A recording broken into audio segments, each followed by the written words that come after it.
There's a 500-year-old Japanese art form that takes broken pottery and repairs it with gold. Not to hide the cracks, to highlight them, to celebrate them, to declare that the broken places are what make the piece more valuable, more beautiful, more unique. It's called Kintsugi, and it's not just about pottery. It's a complete philosophy about failure, healing, and transformation. A philosophy that says your cracks don't diminish you, they define you. Your breaks don't weaken you, they're where your strength comes from. This is the story of a woman named Maya, who spent 32 years hiding her failures, covering her scars, pretending to be perfect, until she discovered Kintsugi and learned that the very things she'd been trying to hide were actually her greatest source of power. Let's begin. Chapter 1. The Shattered Bowl. The legend begins in 15th century Japan. Shogun Ashikaga Yoshimasa, one of the most powerful men in Japan, had a beloved tea bowl. It was perfect, flawless, priceless. Until one day, it shattered, broken into pieces on the floor. His servants panicked. They sent the pieces to China, to the best craftsmen in the world, begging them to repair it. Months later, the bowl returned.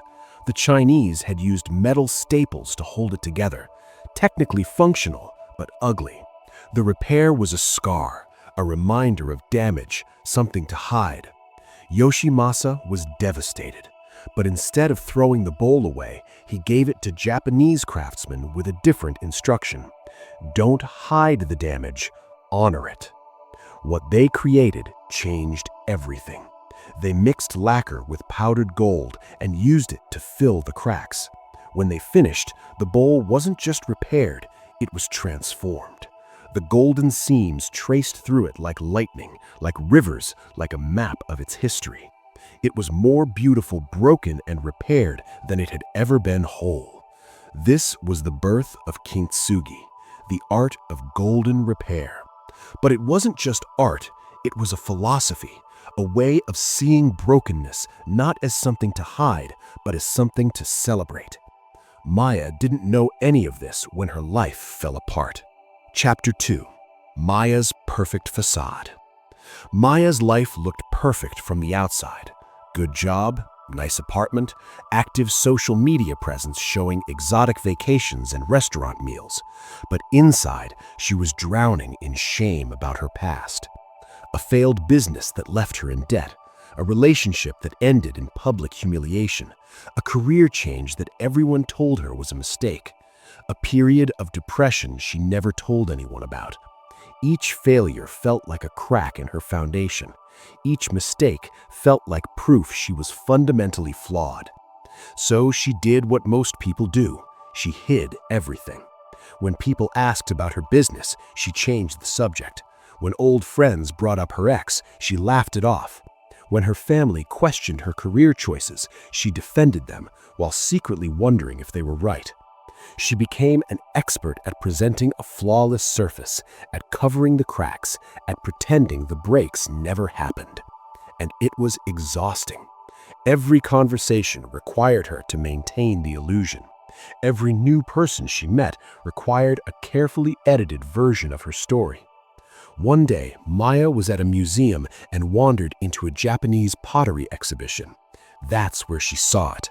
A tea bowl covered in golden cracks. The placard explained Kintsugi, how Japanese artisans believed that breakage and repair were part of an object's history, not something to disguise. Maya stood there for 20 minutes, staring at that bowl, and for the first time in years, she cried in public, because she realized she'd been doing the exact opposite, spending all her energy hiding her history, treating her breaks as shameful secrets instead of as parts of her story. That night, she researched everything she could find about Kintsugi, and she discovered it wasn't just about pottery, it was a complete philosophy called mushin, which means no mind, or accepting things as they are, the Japanese approach to imperfection, failure, and healing. Chapter 3. The three principles of Kintsugi living. As Maya studied Kintsugi, she discovered it rested on three fundamental principles that Japanese masters applied to pottery, to life, to existence itself. First principle, motenai. Nothing is truly broken. Motenai is a Japanese concept that roughly translates to "what a waste." When something breaks, the Western approach is often to throw it away and buy a new one. But motenai says every object has inherent value that transcends its current condition. A broken bowl isn't garbage, it's a bowl waiting to be transformed. Applied to life, this means your failures aren't endings, they're transformations waiting to happen. That failed business, it taught you lessons that success never could. That painful breakup, it showed you what you actually need in a relationship. That career mistake, it led you to discover what you're truly meant to do. Maya realized she'd been treating her past like garbage to throw away, but motenai taught her that nothing in her history was wasted. Every break had value, every crack had purpose. Even the parts she regretted most had shaped who she'd become. Second principle, wabi-sabi, beauty in imperfection. Wabi-sabi is the Japanese aesthetic philosophy that finds beauty in imperfection, impermanence, and incompleteness. A cracked bowl isn't flawed, it's perfectly imperfect. The cracks tell a story that a flawless bowl never could. In Western culture, we're obsessed with perfection. Perfect bodies, perfect careers, perfect lives. We Photoshop our flaws. We edit our failures out of our stories. We present curated versions of ourselves that never existed. But wabi-sabi says the cracks are actually your most beautiful features because they were uniquely yours. They told your story in a way perfection never could. Maya had spent years trying to be perfect, trying to look like she had it all figured out, trying to present a flawless surface to the world.